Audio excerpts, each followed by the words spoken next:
નમસ્તે વિદ્યાર્થી મિત્રો, આગળ આપણે હેનરીનો નિયમ, એની ઉપયોગિતા અને એની મર્યાદા વિશે ચર્ચા કરી અને છેલ્લે બાષ્પ દબાણ એટલે શું એના વિશેની માહિતી મેળવી. તો આજનો ટોપિક છે જે બાષ્પ દબાણ ઉપર આધાર રાખે છે, જેના વિશે આપણે ચર્ચા કરવાની છે. તો એ કઈ રીતે પૂછાય અને મોસ્ટ આઈએમપી પ્રશ્ન છે અને આની ઉપરથી આપણે ઘણા બધા ટોપિકો શીખવાના છે. એટલે આ ટોપિક ઉપરથી જે ટોપિક છે એની પછીના બધા જ ટોપિક આ પ્રશ્ન ઉપર આધાર રાખે છે. તો પ્રશ્ન છે કે રાઉલ્ટનો નિયમ સમજાવો અથવા એના વિશે ટૂંક નોંધ લખો. અથવા બીજી રીતે પૂછાઈ શકે કે પ્રવાહી દ્રાવણમાં બાષ્પ દબાણ માટે રાઉલ્ટનો નિયમ સમજાવો. તો આપણે સ્ટાર્ટ કરીએ આ પ્રશ્ન. આ ખૂબ મહત્વનો પ્રશ્ન છે. તો દાખલા તરીકે કે ધારો કે કોઈ બાષ્પશીલ ઘટક એ અને ઘટક બી ને મિશ્ર કરતા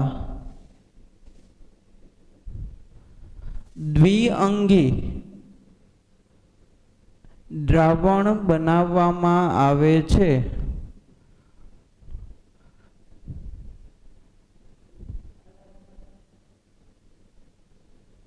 જો કે ધારો કે બાષ્પશીલ ઘટક એટલે કે બાષ્પશીલ ઘટક એટલે શું? તો એવા ઘટકો કે જેનું રૂપાંતર બાષ્પમાં થઈ શકતું હોય. બે પ્રકારના ઘટકો આવે, બાષ્પશીલ ઘટક, અબાષ્પશીલ ઘટક. તો સૌપ્રથમ જોઈએ કે બાષ્પશીલ ઘટક. તો એવા ઘટકો કે જેનું તમે ગરમ કરો એટલે એને રૂપાંતર બાષ્પ કલા એટલે કે બાષ્પમાં રૂપાંતર થતું હોય. જ્યારે બીજા નંબરનો ઘટક છે અબાષ્પશીલ, જેનું આપણે આગળ ચર્ચા કરશું. તો એ અબાષ્પશીલ ઘટક છે, એ ઘટકોનું રૂપાંતર બાષ્પ કલામાં થતું નથી. તો એવા ઘટકોને અબાષ્પશીલ ઘટક કહે છે. પણ જો અહીં આપણે જે બે ઘટકો લીધા, કારણ કે આપણે બનાવવાનું છે દ્વિઅંગી દ્રાવણ. દ્વિઅંગી દ્રાવણની અંદર ફક્ત બે જ ઘટકો હોય, એક દ્રાવક અને એક દ્રાવ્ય. અને આ બંને ઘટકો પ્રવાહી અવસ્થામાં વત્તા આ બંને ઘટકો બાષ્પશીલ હોવા જોઈએ. અને એના માટેનો રાઉલ્ટનો નિયમ છે. અબાષ્પશીલ ઘટક માટે પણ રાઉલ્ટનો નિયમ છે, જેના વિશે આપણે આગળ ચર્ચા કરશું. તો અત્યારે જે રાઉલ્ટનો નિયમ ભણવાનો છે એની અંદર બંને પદાર્થો પ્રવાહી અવસ્થામાં અને બંને બાષ્પશીલ ઘટક હોવા જોઈએ. આપણે આકૃતિ દ્વારા સમજીએ. તો અહીંયા હું 3 આકૃતિ દોરું છું અને જેના ઉપરથી આપણે આખો નિયમ સમજવાનો છે.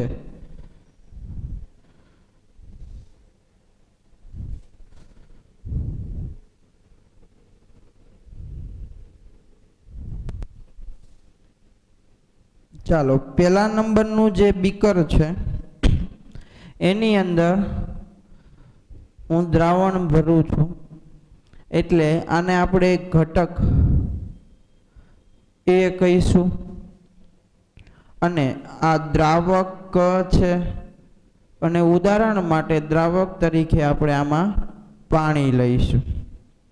જો બંને ઘટકો બાષ્પશીલ લેવાના છે એટલે આમાંથી થોડા ઘણા અંશે અમુક ઘટકોનું રૂપાંતર કેમાં થયેલું હશે? બાષ્પની અંદર. બરોબર છે. એવી જ રીતે બીજા બીકરની અંદર હું દ્રાવણ લઉં છું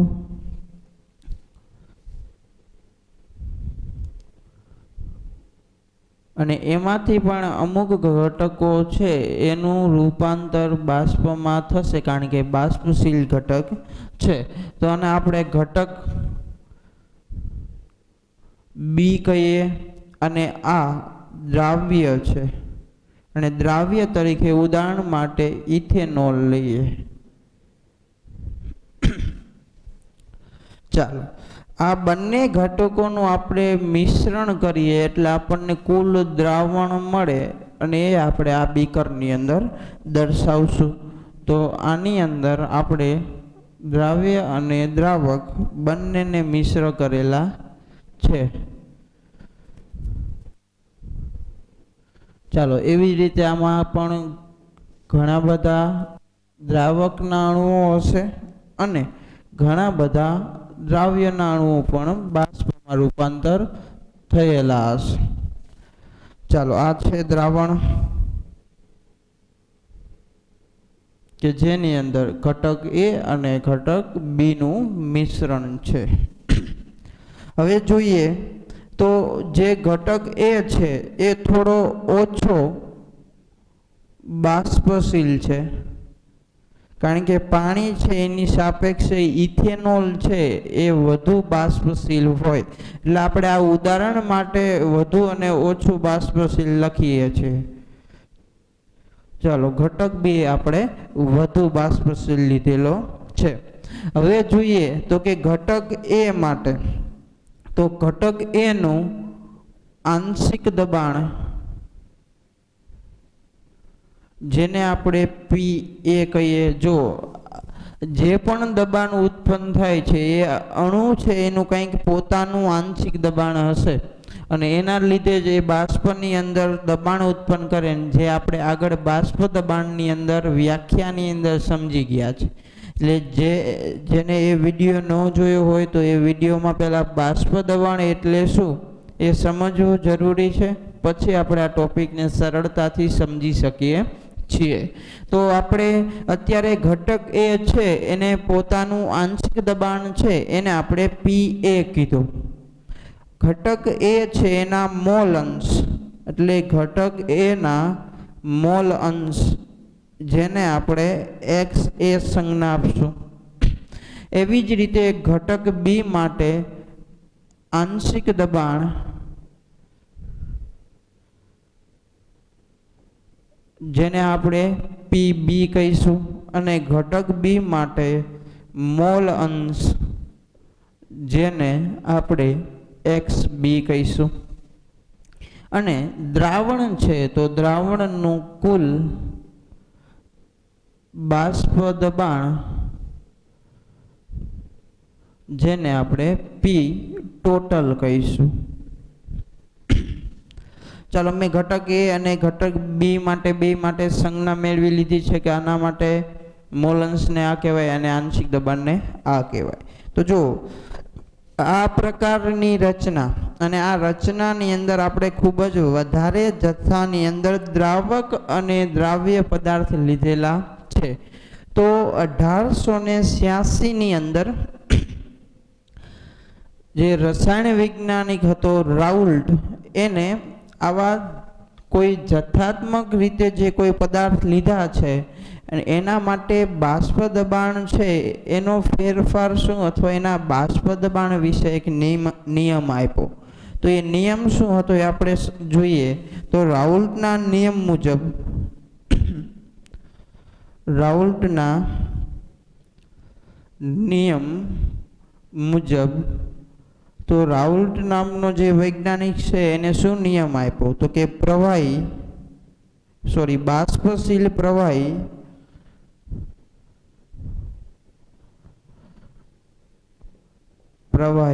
દ્રાવણમાં જો ઘટક એ પણ બાષ્પશીલ, ઘટક B એ પણ બાષ્પશીલ અને આ બંનેનું આપણે મિશ્ર કરી અને જે દ્રાવણ બનાવ્યું છે તો એ દ્રાવણ પણ કેવું હશે? બાષ્પશીલ. એટલા માટે આપણે અહીંયા શબ્દ વાપર્યો કે બાષ્પશીલ પ્રવાહી દ્રાવણમાં. આપણે બીજી વાત કરી કે આની અંદર બંને કેવા હોવા જોઈએ? પ્રવાહી અવસ્થાની અંદર હોવા જોઈએ. એટલે લખ્યું બાષ્પશીલ પ્રવાહીમાં રહેલા દરેક ઘટક એટલે દ્રાવક અને દ્રાવ્યના જેટલા પણ અણુઓ રહેલા છે એ, તો દરેક ઘટકના આંશિક દબાણ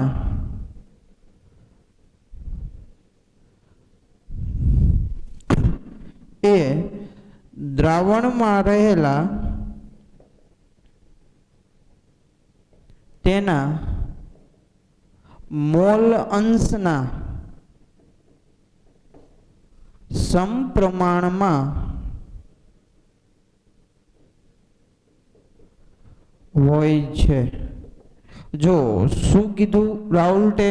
તો કે કોઈ બાષ્પશીલ પ્રવાહી લ્યો, એ બાષ્પશીલ પ્રવાહી દ્રાવણ છે એમાં રહેલા દરેક ઘટકનું આંશિક દબાણ, એટલે જે પણ દ્રાવક અને દ્રાવ્ય રહેલા છે એનું આંશિક દબાણ કેટલું હોય, તો એ દ્રાવણની અંદર એ દ્રાવક અને દ્રાવ્યના જેટલા મોલ અંશ છે, એટલે કે જેટલા એના અણુઓની સંખ્યા છે મોલ અંશની, એના સમપ્રમાણમાં હોય છે. તો આ નિયમ પ્રમાણે આપણે આવું લખી શકીએ. એટલે કે માટે ઘટક એ માટે આપણે જોઈએ તો ઘટક એ માટે આવું લખી શકાય કે રાઉલ્ટના નિયમ પ્રમાણે તો એનું આંશિક દબાણ, ઘટક એનું આંશિક દબાણ આપણે કેટલું લીધું? PA. એ કોના સમપ્રમાણમાં? તો કે એના મોલ અંશ એટલે કે X એના સમપ્રમાણમાં હોય એવું કીધું. તો આના ઉપરથી ચલેશની નિશાની દૂર કરવી હોય તો આવું લખી શકાય PA બરાબર P0A ઇન્ટુ XA. આને આપણે સમીકરણ નંબર 1 આપીએ. એવી જ રીતે આપણે ઘટક B માટે લખીએ કે ઘટક B માટે, તો ઘટક B માટે આવું લખી શકાય કે રાઉલ્ટના નિયમ પ્રમાણે કે એનું આંશિક દબાણ PB કોના સમપ્રમાણમાં? તો કે એના મોલ અંશ જેને આપણે XB કીધા છે, એટલે XB ના સમપ્રમાણમાં. તો ચલેશની નિશાની દૂર કરવી છે તો એના બરાબર આવું લખી શકાય કે P0B ઇન્ટુ XB. આને આપણે સમીકરણ નંબર 2 આપશું. હવે જો PA એટલે શું અને XA એટલે શું એના વિશે જાણીએ છીએ કે આપણે અહીંયા લખ્યું છે કે એક આંશિક દબાણ દર્શાવે અને એક મોલ અંશ. પરંતુ આપણા માટે P0A અને આ P0B એ શું છે તો એના વિશે માહિતી મેળવીએ તો કે P0A એ શું છે તો કે શુદ્ધ.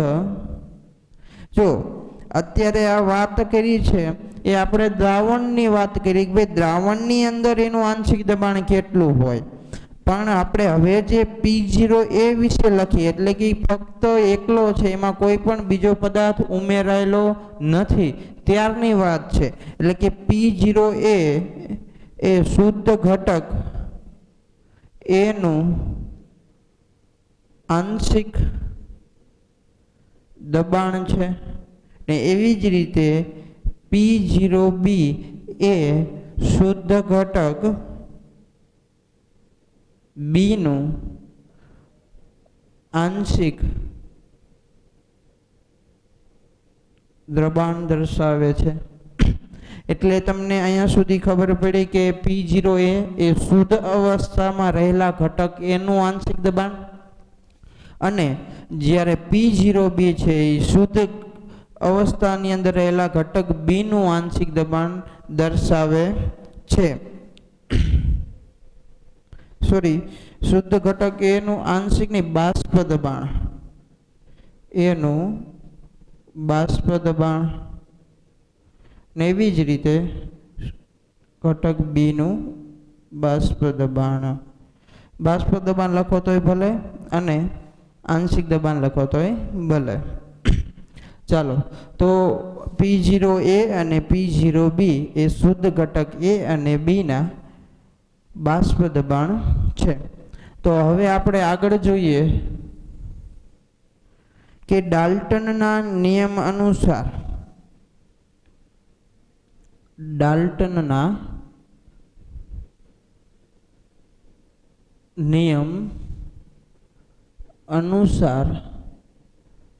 તો ડાલ્ટન નામના વૈજ્ઞાનિકે શું કીધેલું જે આપણે 11મા ધોરણની અંદર ભણી ગયા છે. તો ડાલ્ટનના નિયમ અનુસાર શું લખી શકાય તો કે દ્રાવણનું કુલ બાષ્પ દબાણ એ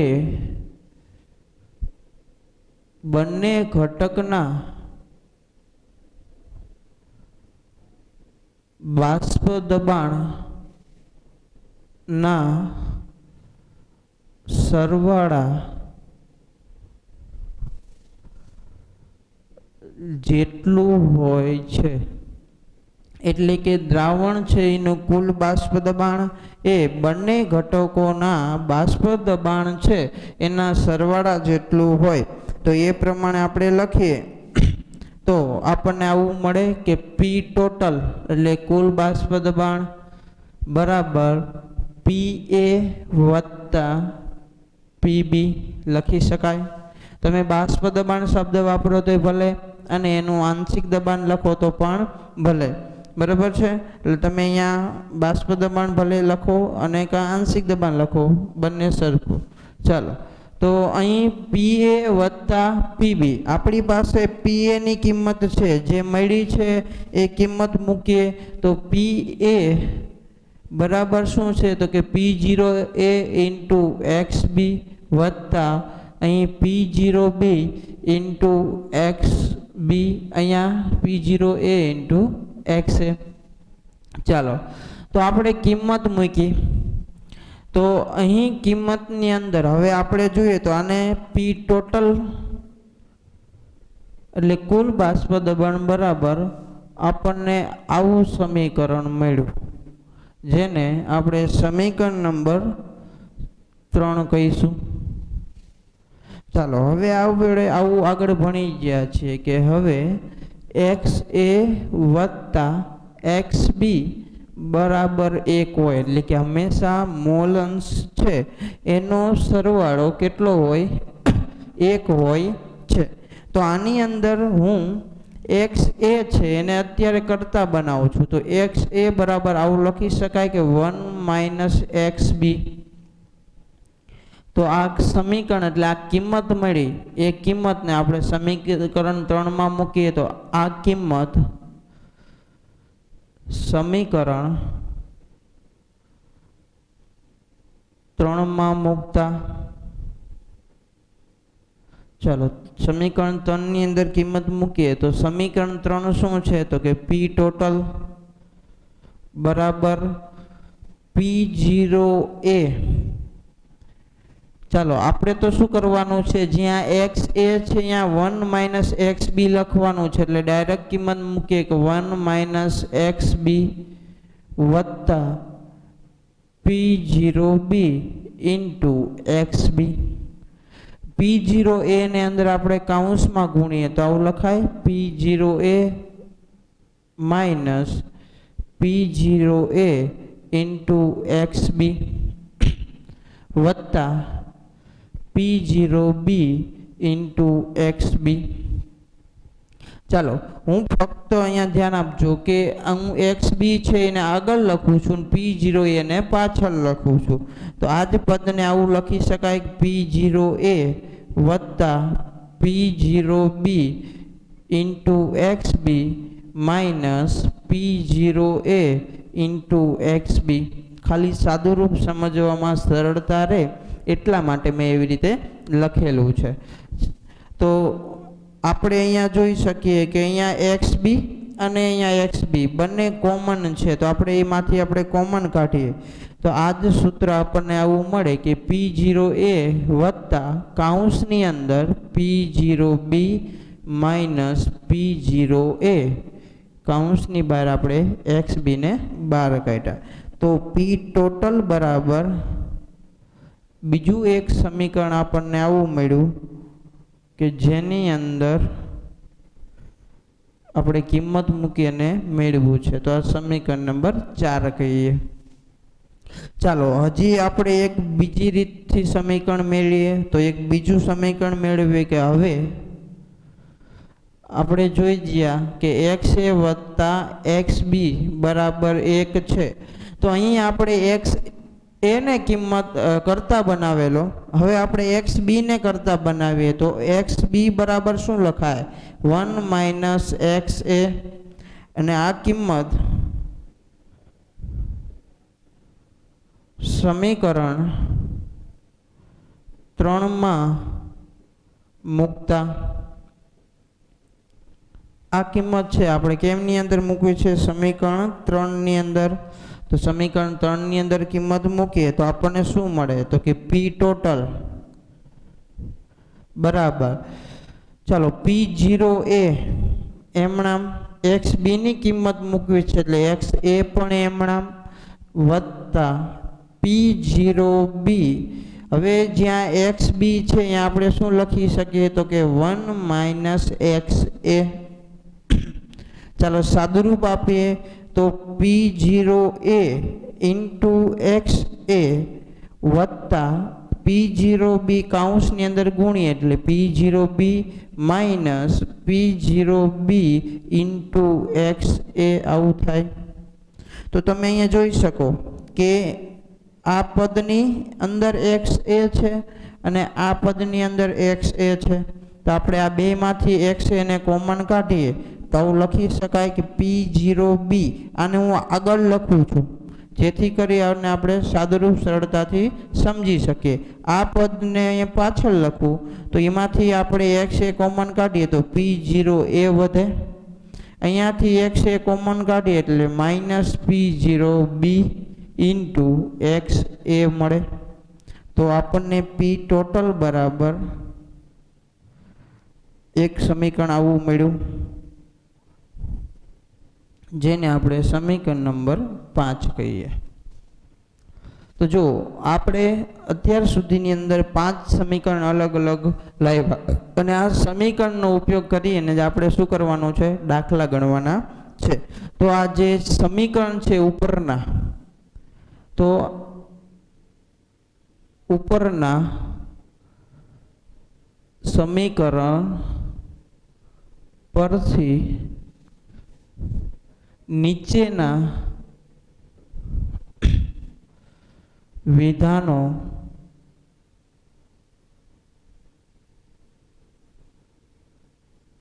કહી શકાય.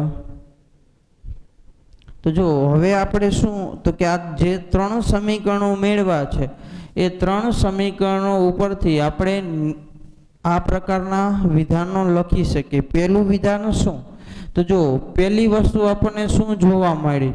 તો આ ત્રણેય વસ્તુની અંદર કોમન શું?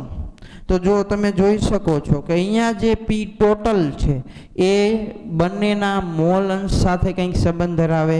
એવી જ રીતે અહીંયા P ટોટલ મોલ અંશ સાથે સંબંધ ધરાવે. અહીંયા P ટોટલ છે એ મોલ અંશ સાથે સંબંધ ધરાવે. તો એક તો તમે આવું કહી શકો કે P ટોટલ એ ઘટક A અને B ના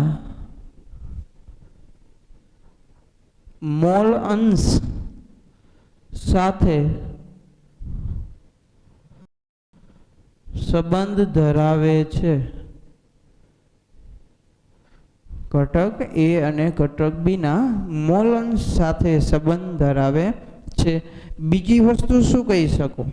તો જો બીજી વસ્તુ એક એ જોવા મળે કે આ બધા સમીકરણની અંદર જોઈ શકો કે જે P ટોટલ છે એના મોલ અંશ સાથે સમપ્રમાણમાં છે.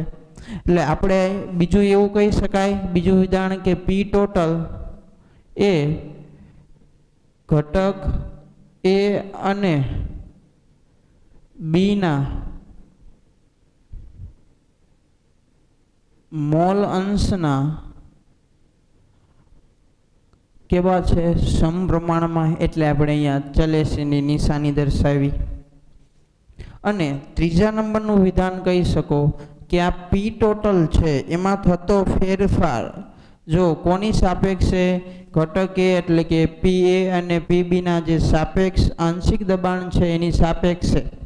બરાબર. તો કે P ટોટલ છે એ P ટોટલ માં થતો ફેરફાર એ ઘટક ફેરફારનો આધાર. જો P ટોટલમાં થતા ફેરફારનો આધાર કોની ઉપર રહેલો? તો ઘટક A અને ઘટક B ના મોલ અંશ ના ફેરફાર પર છે, એટલે કે પી ટોટલની અંદર થતો ફેરફાર એ ઘટક એ અને ઘટક બીના મોલ્સના ફેરફાર ઉપર આધાર રાખે છે. તો જો આ આપણે સૂત્રને આધારે વર્ગીકૃત કર્યું, પણ આ જ વસ્તુને તમે આલેખ દ્વારા સમજાવી હોય કે ભાઈ આ વસ્તુ આની ઉપર આધાર રાખે છે, તો એ આપણે હવે અત્યારે આલેખ દ્વારા સમજીએ. તો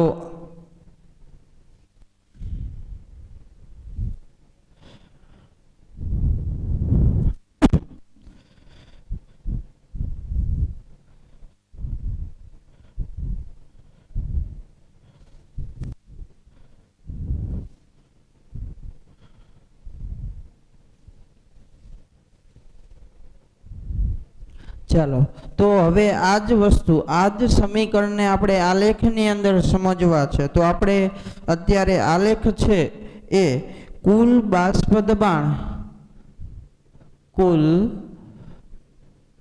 બાષ્પ દબાણ વિરુદ્ધ મોલ અંશનો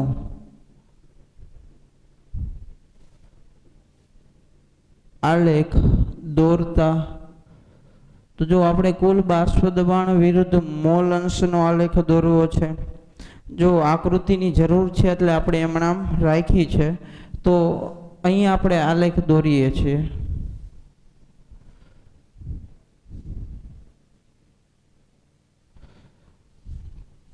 ચાલો, અહીં આપણે લઈ લઈએ કે કુલ બાષ્પ દબાણ, જેને ઉપરના એરા વડે દર્શાવી, ને એવી જ રીતે અહીંયા લઈ લઈએ મોલ અંશ. તો જો સૌ પ્રથમ સમજીએ તો જ્યારે આપણે પહેલી આકૃતિ દોરેલી અહીંયા, એની અંદર કીધેલું કે જે ઘટક બી છે એટલે કે ઇથેનોલ છે, એ ઇથેનોલનું બાષ્પ દબાણ વધુ છે કોની કરતા? દ્રાવક એટલે કે પાણી કરતા. તો એનો મતલબ કે ઇથેનોલનું બાષ્પ દબાણ વધુ હોય તો એના ઉપરથી આપણે લખી શકીએ તો કે અહીં આલેખની અંદર આપણે જે આલેખ દોરીએ છીએ એ આલેખની અંદર જે P0A એ બાષ્પ દબાણ છે એનું મૂલ્ય P0B એટલે ઇથેનોલ છે એના બાષ્પ દબાણની સાપેક્ષે કેવું છે? ઓછું. એટલે આવી કન્ડિશન છે એના માટે આપણે આલેખ દોરીએ છીએ. તો આના ઉપરથી એવું કહી શકાય કે આપણને મહત્તમ બાષ્પ દબાણ, તો આપણને જો સૌથી વધુ બાષ્પશીલ કોણ? P0B. તો P0B બાષ્પશીલ વધુ એટલે કે એનું બાષ્પ દબાણ વધુ. તો વધુમાં વધુ બાષ્પ દબાણ તમને કેટલું મળશે? તો કે P0B જેટલું. તો એને આપણે આલેખની અંદર દર્શાવીએ કે ભાઈ વધુમાં વધુ બાષ્પ દબાણ P0B જેટલું મળે, એને આપણે આ બાજુના ગ્રાફ ઉપર દર્શાવીએ છીએ. બીજું P0A છે એનું બાષ્પ દબાણ ઓછું છે, તો આપણે એવું કહી શકીએ કે ભાઈ ન્યૂનતમ બાષ્પ દબાણ એટલે કે આ આલેખની અંદર તમને ઓછામાં ઓછું બાષ્પ દબાણ જે છે એ તમને P0A જેટલું મળે, એનાથી ઓછું બાષ્પ દબાણ મળશે નહીં. જ્યારે તમે મોલ અંશની સાંદ્રતા છે જેની મોલ અંશ એનું પ્રમાણ વધુ રાખશો તો, એટલે આપણે અહીંયા દર્શાવીએ કે ભાઈ અહીંયા ઓછામાં ઓછું P0A જેટલું બાષ્પ દબાણ મળે છે. હવે ક્યારે P0A જેટલું મળે ને ક્યારેક P0B જેટલું મળે એ સમજીએ. તો દાખલા તરીકે આપણે અહીંયા મોલ અંશ XA ના મોલ અંશ 1 લઈએ એટલે સ્વાભાવિક છે કે XB બરાબર 0 થાય, કારણ કે હંમેશા દ્રાવણની અંદર મોલ અંશનો સરવાળો કેટલો હોય? 1 હોય. તો આપણે અત્યારે હાલના કન્ડિશન પ્રમાણે XA ના મોલ અંશ 1 લીધા, એનો મતલબ કે હવે દ્રાવણની અંદર XB ના મોલ અંશ કેવા હોય? 0. તો જો આ કિંમત તમે સૂત્રની અંદર મૂકશો તો આપણે સૂત્રની અંદર જોઈ શકીએ. એક વસ્તુ સમજાવવા માટે એક વખત લખીને સમજાવું છું કે ભાઈ P ટોટલ આપણી પાસે આવું સૂત્ર છે જેમાં એક્સ એ બરાબર 1 છે, તો પી ટોટલ બરાબર આવું લખી શકાય P0B વત્તા કૌંસની અંદર P0A minus P0B into x છે.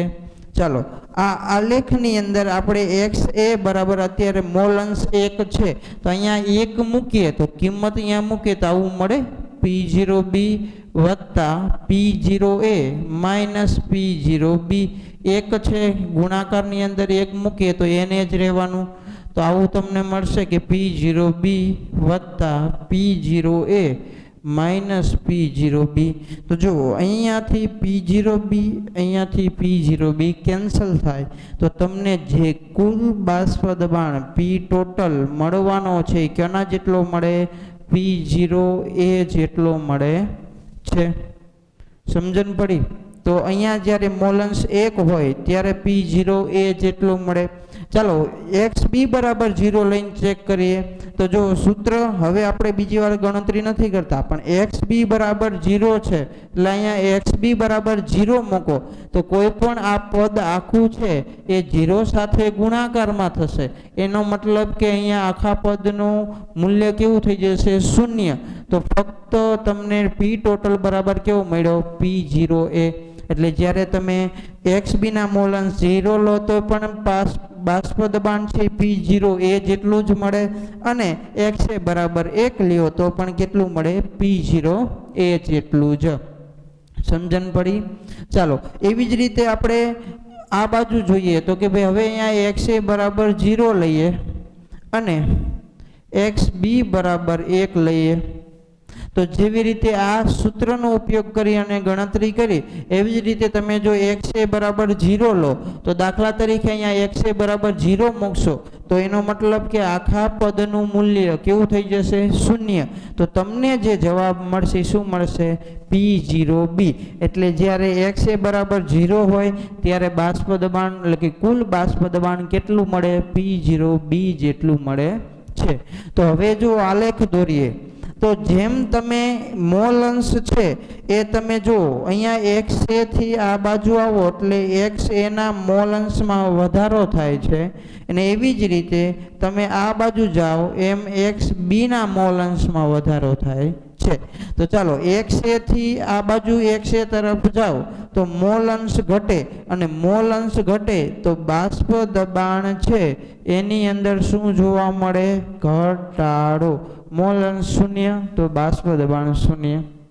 એવી જ રીતે જોઈએ તો અહીંયા XB થી XB તરફ જઈએ તો અહીંયા 1 મોલ અંશ છે, અહીંયા 0, તો 0 થી તમે 1 તરફ જતા જાઓ એમ એના બાષ્પ દબાણમાં વધારો થતો જાય છે. એટલે તમને આલેખ આ પ્રકારનો મળે.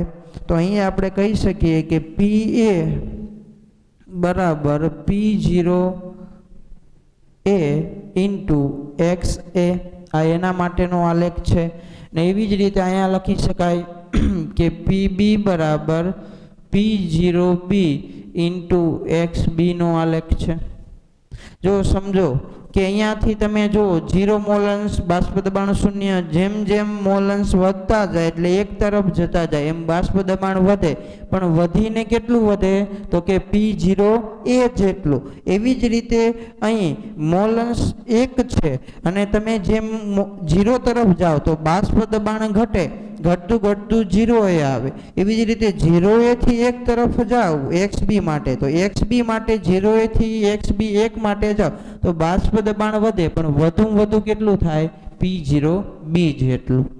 ચાલો તો આ બંનેનું સમન્વય એટલે P ટોટલ, એટલે આપણને અહીં કુલ બાષ્પ દબાણ એટલે કે P ટોટલ બરાબર કેટલું મળશે? તો કે P ટોટલ બરાબર શું લખી શકાય? PA વત્તા PB. આ બંનેનું મૂલ્ય જેટલું મળે એ P ટોટલ મળશે. તો આ લેખ હતો. આ લેખથી આપણે સમજી શકીએ કે P ટોટલ કેટલું મળશે અથવા P ટોટલ મેળવી શકીએ છીએ. તો હવે જોઈએ તો અહીં હવે જ્યારે દ્રાવણની અંદર બાષ્પકલા અને દ્રાવણ એકબીજા સાથે ગતિશીલ સંતુલનમાં હોય એટલે શું? તો જેટલા અણુઓ દ્રાવણમાંથી બાષ્પમાં રૂપાંતર થાય સામે એટલા જ અણુઓ બાષ્પમાંથી દ્રાવણમાં આવે છે. તો બંને એકબીજા સાથે કેવા છે? ગતિશીલ સંતુલનમાં. તો હવે એની અંદર જે બાષ્પમાં રહેલા અણુઓ છે એનું આપણે આંશિક દબાણ મેળવવું છે અથવા એનું બાષ્પ દબાણ મેળવવું છે. તો એના માટે આપણે એના કંઈક મોલ અંશ હશે. તો એના માટે આપણે જોઈએ કે સંતુલન સ્થિતિએ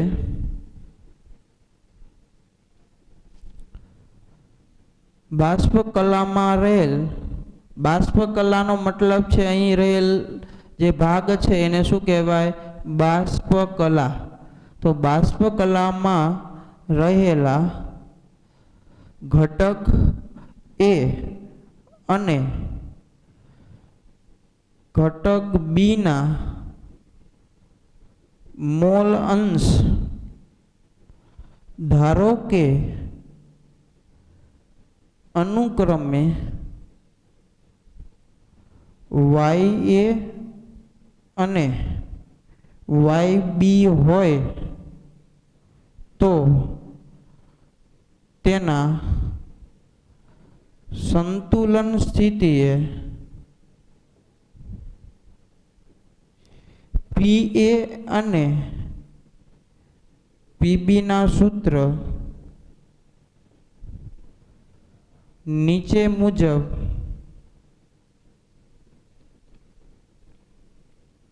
લખી શકાય. તો બાષ્પ કલાની અંદર આપણે આંશિક દબાણ મેળવવું હોય તો PA બરાબર આવું લખી શકાય કે YA ઇન્ટુ P ટોટલ.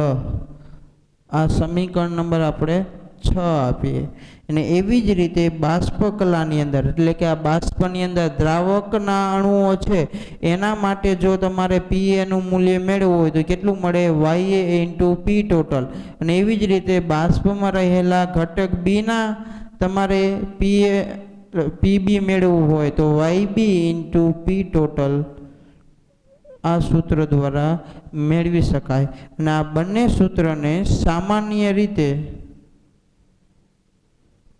નીચે મુજબ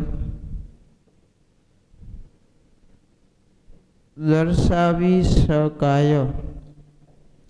તો જો PI બરાબર YI ઇન્ટુ P ટોટલ અને આપણે સૂત્ર નંબર 8 કહીશું. તો આવી રીતે તમે દર્શાવી શકો છો. જ્યારે બાષ્પ કલાની અંદર એના મોલ મેળવવાના છે ત્યારે આ સૂત્રનો ઉપયોગ કરવાનો થાય. ત્યારે એના મોલ અંશ YA અને YB જેટલા હોય છે. આ ખાસ ધ્યાન રાખવું જરૂરી છે. તો આ હતો રાઉલ્ટનો નિયમ. આ નિયમનો આપણે ખૂબ જ વધારે પ્રમાણમાં આગળના ટોપિકો સમજવા માટે ઉપયોગ કરવાનો છે. એટલે જ્યાં સુધી તમારે આ નિયમના કોન્સેપ્ટ છે એ ક્લિયર નહીં હોય ત્યાં સુધીના આગળના ટોપિકો છે એ સમજવા માટે થોડી મુશ્કેલી પડે. તો આ રાઉલ્ટના નિયમ માટે આપણે આટલા સૂત્રનો ઉપયોગ કરવાનો છે અને આ સૂત્રનો ઉપયોગ કરી અને આગળ દાખલા ગણશું. અને એની જે થિયરી છે કે એના દ્વારા તમને આવા પ્રકાર એટલે કે ઓછામાં ઓછું P0A અને વધુમાં વધુ P0B જેટલું બાષ્પ દબાણ મળે છે. તો આ આલેખનો ઉપયોગ કરી અને આપણે આગળ ઘણા બધા ટોપિક શીખવાના છે. તો આ તો રાઉલ્ટનો નિયમ. Thank you.